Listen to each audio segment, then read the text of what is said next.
आदिमानव का जीवन पूरी तरह से प्रकृति पर निर्भर था। वे शिकारी संग्रहकर्ता थे, जिसका मतलब है कि वे भोजन के लिए शिकार करते थे और जंगल से फल, जड़ें और अन्य वनस्पतियां इकट्ठा करते थे। उनके दैनिक जीवन का अधिकांश हिस्सा भोजन जुटाने और अपनी रक्षा करने में व्यतीत होता था।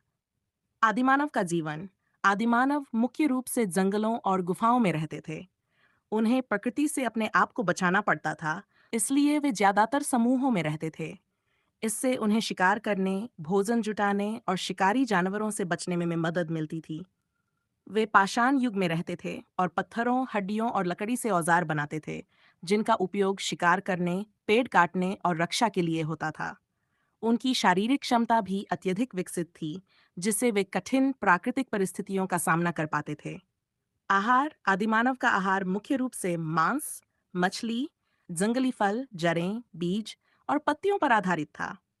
वे बड़े जानवरों का शिकार करते थे, जैसे कि हिरण, भैंस और हाथी, जो उन्हें बड़ी मात्रा में मांस उपलब्ध कराते थे। साथ ही जब शिकार मुश्किल होता था, तो वे पौधों से मिलने वाले भोजन पर निर्भर रहते थे। ये आहार मौसम और उपलब्धता के आधार पर बदलता रहता था। ठंडे मौसम में मांस का अधिक सेवन होता था, क्योंकि ये ऊर्जा का अच्छा स्रोत था, जबकि गर्म मौसम में फल और जड़ें अधिक खाई जाती थीं।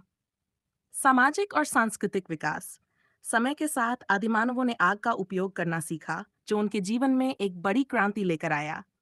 आग ने उन्हें भोजन पकाने, ठंड से बचने और जंगली जानवरों से सुरक्षा प्रदान की। इसके अलावा वे धीरे धीरे भाषा का विकास करने लगे, जिससे वे अपने साथियों के साथ संवाद कर पाते थे। वे कला और चित्रकारी में भी रुचि लेने लगे, जो हमें उनकी गुफाओं में बने चित्रों से पता चलता है।